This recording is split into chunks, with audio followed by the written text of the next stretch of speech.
Brij Bhushan Sharan Singh has now called up Anurag Thakur after those sensational charges against the Wrestling Federation of India and himself, that is Brij Bhushan Sharan Singh. He's now firefighting. He's in absolute firefighting mode now.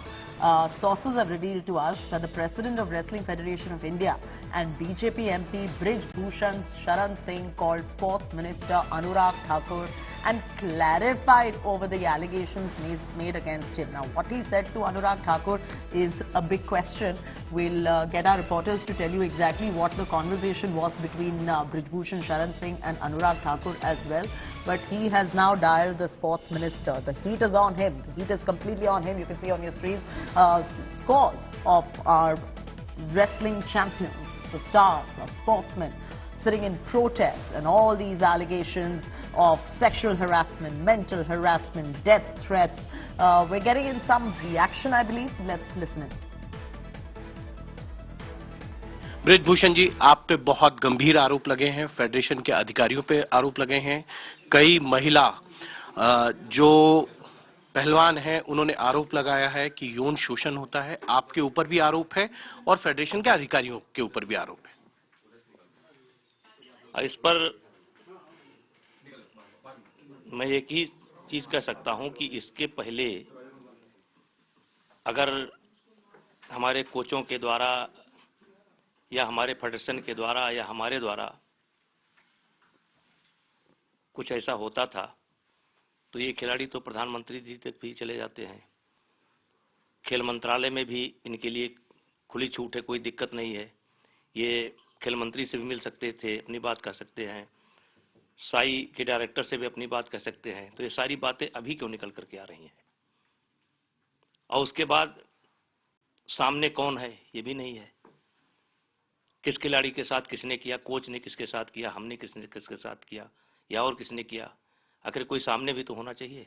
वो ये कह रहे हैं कि हम कुछ देर के अंदर जो है सारे नाम बता देंगे। जिन नामों को अगर वो डिस्क्लोज करते हैं, क्या आप उन पर कार्रवाई करेंगे और आप अपने ऊपर भी जांच के लिए तैयार हैं? भाई, हम तो अब जांच के लिए तैयार हैं, जांच तो होगी, जांच के लिए तैयार हैं। अब उनके आरोप अभी तो मीडिया के माध्यम से उन्होंने आरोप लगाए हैं और आप लोगों ने पूछा, जितना बन सका मैंने जवाब दिया है।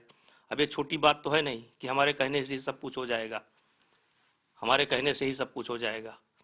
अब जो होगा उसका सामना करेंगे। लेकिन मैं जो है बिल्कुल हम और हमारी फेडरेशन और हमारे कोच, बिल्कुल इनके ऊपर कोई आरोप बनता नहीं है। क्या जो लोग नाराज हैं, जो लोग आरोप लगा रहे हैं, आप उनसे मुलाकात करने के लिए, उनको मनाने के लिए जाएंगे?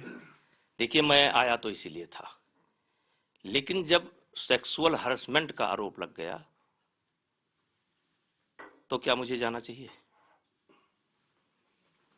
अब वो भी ठंडे मन से सोचेंगे, हम भी सोचेंगे।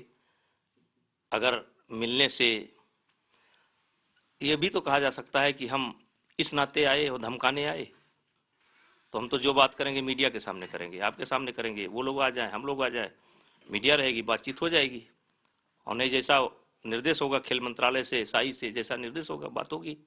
कुछ फाइनेंशियल गड़बड़ियों की भी बात है। वो ये फाइनेंशियल तो कोई माइकलाल पैदा नहीं हुआ जो कह दे कि फाइनेंशियल गड़बड़ी। हम लोग अपने पास से लगाते हैं। हम यहाँ पर ऑफिस खोले, हम इसका किराया नहीं लेते, हम बिजली बिल भी नहीं लेते हैं कि फेडरेशन का किराया रिलीज करा रहे हों। हम बिजली बिल भी नहीं लेते हैं, हम अपना खर्च करते हैं। ट्रायल पर जाते हैं, अपना पैसा खर्च करते हैं। कंपटीशन में जाते हैं, अपना पैसा खर्च करते हैं। हम फेडरेशन से टिकट भी नहीं लेते। विनीशा फोगाट वो आरोप लगा रही हैं कि जब वो प्रधानमंत्री से मुलाकात उन्होंने की थी तो उनको यहां से थ्रेट दिया गया, फेडरेशन के लोगों ने उनको जो है धमकी दी। अब फेडरेशन में 2 ही 3 लोग हैं। विनोद तोमर ऑफिस का काम संभालते हैं, जो कि भारत सरकार के आदमी है, और एक हम हैं। तो हमने तो कभी धमकी दी नहीं और तोमर जी ने कभी धमकी दी नहीं। अब कौन धमकी दिया, उनको डिस्क्लोज करना चाहिए था, FIR कर देना चाहिए था। ये जो लोग आरोप लगा रहे हैं, क्या आपको लगता है कि कोई साजिश है इसके पीछे? लगता है साजिश है। कौन लोग हो सकते हैं सर? अभी मैं पक्का मुतमईन नहीं हूं, लेकिन मेरा शक कहीं जा रहा है कि ये बड़े प्लानिंग के साथ किया गया है। जिसको मुझसे तकलीफ होगी उसी ने किया होगा।